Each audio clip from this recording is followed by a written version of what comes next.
जहाँ बहू और बेटी को एक माना जाता था। लेकिन फिर अरे शिखा बेटा, तू रसोई में क्यों घुसी रहती है? जा, रोटी मैं बना लूंगी। नहीं नहीं माँ जी, आप बैठिए, बस सारा खाना बन ही गया है। श्वेता को बोल देती हूँ, वो खाना लगा देगी सबका। सॉरी भाभी, मेरे पास वक्त नहीं है।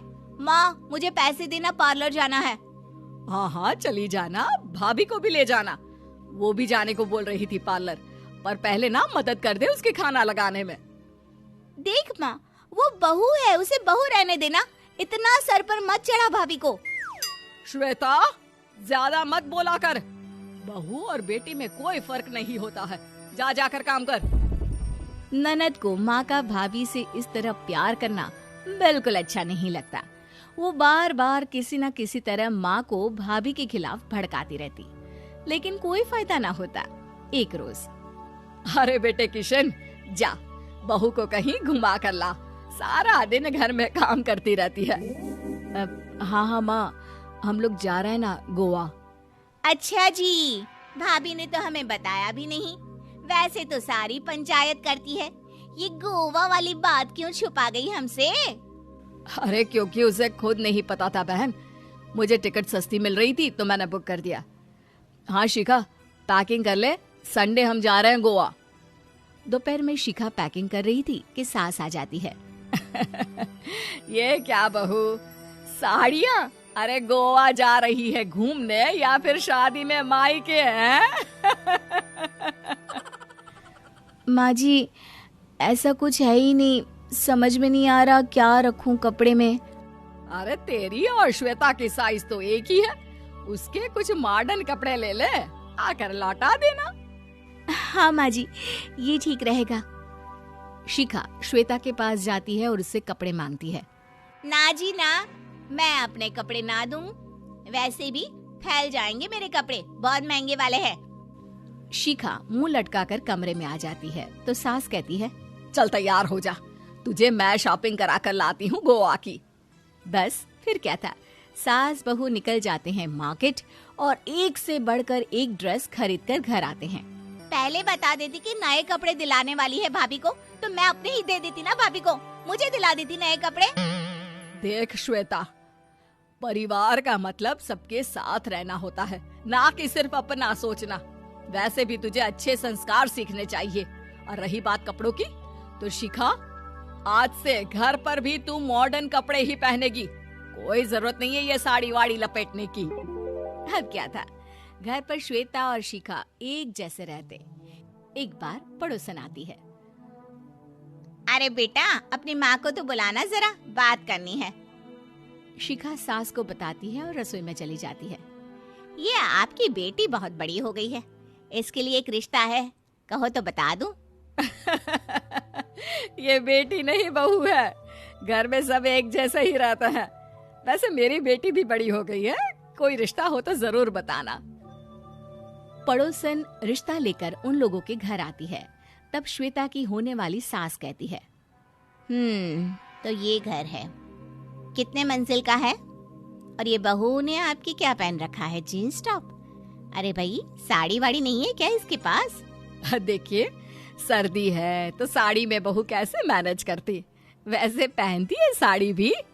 देखिए, हम लोग ठहरे पैसे वाले लोग, कोई कमी नहीं है हम लोगों के पास पैसों की, बहुत पैसे हैं, जमीन, नौकर चाकर, कार, सब कुछ है। लेकिन घर में संस्कारी बहू चाहिए, समझ रही हैं ना आप? सास कुछ कहती कि श्वेता बोल पड़ती है, हाय रे, नौकर चाकर से लेकर जमीन, कार, पैसा, हाँ, मुझे रिश्ता मंजूर है मुझे। अरे रुक जा श्वेता, मैं बात कर रही हूँ ना। देखिए, हम लोगों के घर इतनी आजादी नहीं मिलेगी। अरे हाँ कर देना माँ, हाँ कर दे जल्दी से। सास क्या करती, बेटी की शादी ऐसे घर में कर देती है जहाँ ना उनके विचार मिलते हैं और ना ही आचार। शादी के बाद एक रोज फोन पर, श्वेता बेटा, एक बार घर आ जा, बहुत दिल करता है तुझे देखने का। माँ, वो घर पर बहुत काम होता है, कैसे आऊँ? बड़ा घर है, लेकिन आने जाने वालों की लाइन ही लगी रहती है। बेटा, मैं तो जानती थी उस घर का हाल, लेकिन तू ही नहीं मान रही थी।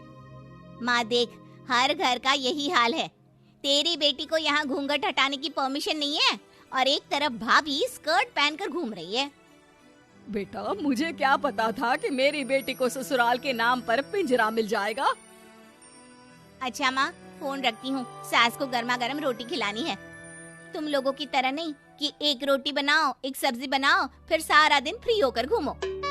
सास फोन तो रख देती है, लेकिन सोच में पड़ जाती है कि एक तरफ बेटी जिसे कोई आजादी नहीं, वहीं दूसरी तरफ बहू जिसे देखकर लगता ही नहीं कि उसकी शादी भी हुई है। अगले रोज। शिखा, अरे ओ शिखा। हाँ माँ, क्या हुआ? कुछ चाहिए आपको? मैं जिम जा रही थी। जिम के कपड़ों में बहू को देखकर सास को घूंघट में अपनी बेटी का ख्याल आता है। देख बहू, घर में बहू की तरह रहा कर। इतने टाइट कपड़े पहनकर जिम जाना पसंद नहीं मुझे। जा जाकर रोटी बना। रोटी? माँ, अभी तो शाम की 6 बजे हैं, इस वक्त रोटी? अब क्या मेरे खाने पीने पर भी पहरा है? अरे जब मर्जी तब मैं अपने घर में खा भी नहीं सकती क्या? बहू को अजीब लगता है। वो समझ नहीं पाती कि जो सास कल तक इतनी सपोर्टिव थी, उन्हें अचानक से क्या हो गया।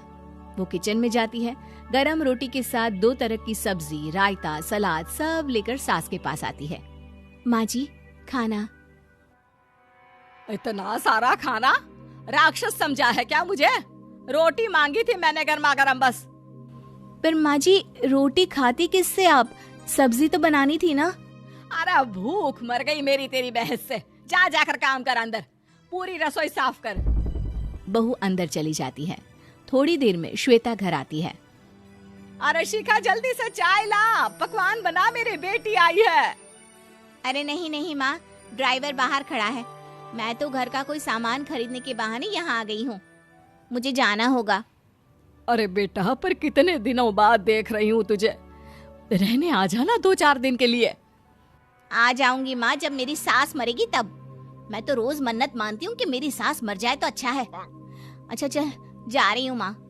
हे भगवान, कैसे कैसे दिन देखने पड़ रहे हैं मेरी बेटी को। सास अंदर जाती है, जहाँ श्वेता की जिम वाली सहेली का फोन आया होता है। क्या बात है, आज जिम नहीं आई? अरे पता नहीं यार, आज माँ को क्या हो गया अचानक। पर खैर कोई नहीं, लगता नहीं कि मैं अब जिम आ पाऊंगी। शिखा स्पीकर पर बात कर रही थी, जिसे सास सुन रही थी। यार, ये सास ना होती ही ऐसी है। मैं तो कहती हूँ बुढ़िया जल्दी मरे और तू आराम से जिए। शिखा को सहेली की बात पर गुस्सा आ जाता है। माँ के मरने की कौन सा बच्चा दुआ मांगता है मोहिनी? आगे से ऐसी बात मेरे सामने मत करना। हमारे घर की शोभा ही माँ है। क्या हुआ जो थोड़ी सख्ती दिखा रही है? उसमें भी कोई ना कोई उनकी भलाई ही होगी। मैं तो कहती हूँ भगवान मेरे जैसी सास सबको दे, जो सिर्फ माँ की तरह है। सास वाली तो कोई बात ही नहीं है उनमें। सास ये बात सुन रही थी।